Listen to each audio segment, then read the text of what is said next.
La République démocratique du Congo est une jeune démocratie. Nous sommes au 4e cycle. Et tout le combat dans les élections depuis 2006, c'est vraiment d'avoir cette transparence du processus électoral.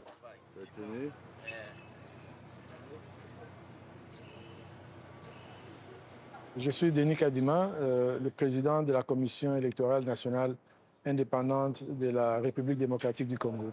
Pour les 4 scrutins que nous allons tenir, nous avons 100 000 candidats. 26 pour la présidentielle, 23 000 à peu près pour les législatives nationales, 49 000 pour les législatives provinciales, et puis pour les locales, on est autour de 39 000.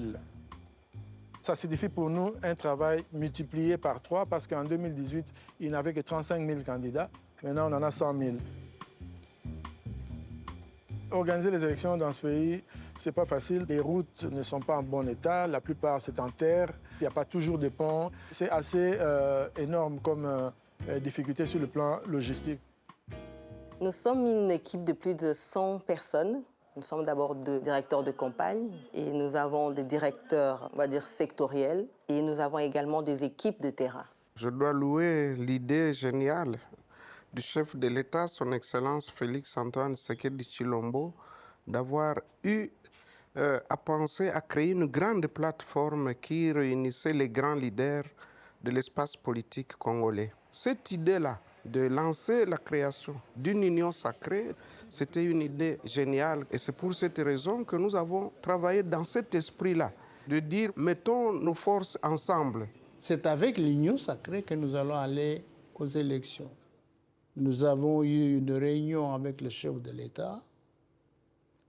Lui-même, il nous a expliqué comment lui entendait organiser des élections et que chaque membre du présidium prenait une ou 2 provinces qu'il doit superviser, tout en intégrant les honorables députés membres de l'Union sacrée.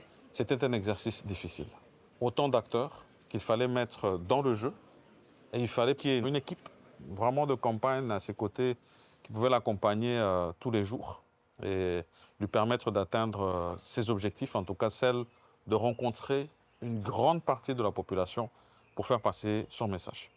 Et équipe de campagne dirigée de manière très originale par un binôme, d'un homme et d'une femme, et finalement mettre autour de tous les autres acteurs politiques que nous sommes. La campagne pour les élections, que ce soit présidentielle ou législative, ne se prépare pas à la veille. Les élections se préparent une année, 2 ans avant la tenue ou bien la convocation du corps électoral. Mais moi, je peux vous rassurer que notre candidat numéro 20 part favori par rapport à tout ce que nous avons mis en place comme stratégie électorale. J'avais l'expérience de campagne électorale. On n'a jamais été partout. Mais il faut faire le maximum si vous voulez gagner. Et surtout la meilleure stratégie, vous savez que les grandes villes seront inondées de tout le monde. Mais il faut chercher des coins inaccessibles avec les effigies de votre candidat, de vos candidats de votre parti. Vous allez voir que là-bas, n'ayant pas d'autres personnes, ils vont dire, bon, on peut voter pour celui-là, au moins qui est venu nous voir. Ça nous a amené dans beaucoup de directions.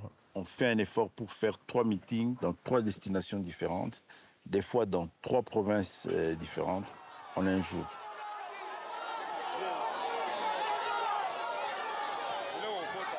Le président arrive, il fait son meeting.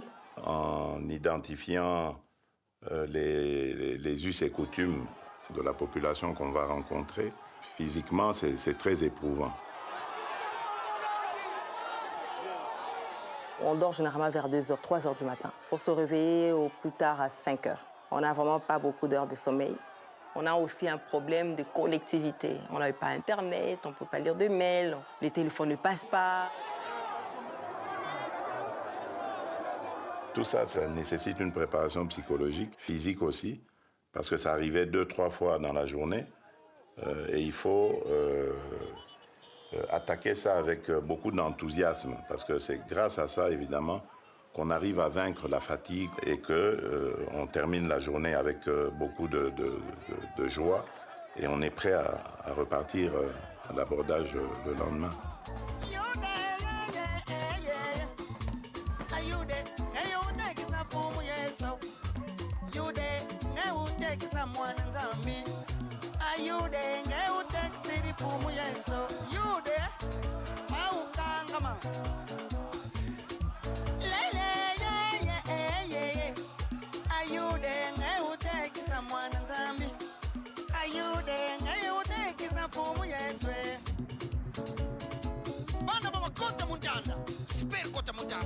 Véritable Kota Mutanda, qui tout son maviala avec Sakul Congo. Yifio, Ando, Mexico, Sipe Kokolo.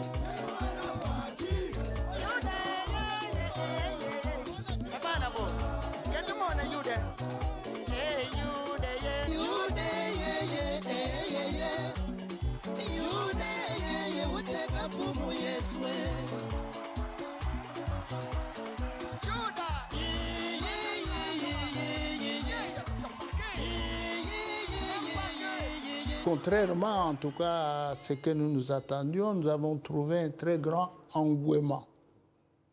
Nous avons constaté que les gens étaient déjà organisés, mobilisés. Et alors nous avons demandé aux membres du bureau politique et aux honorables députés, quand nous arrivons dans une province, nous nous intégrons sur ce qui a été fait à la base, pour que tous ensemble, nous puissions mener la campagne avec tout le monde.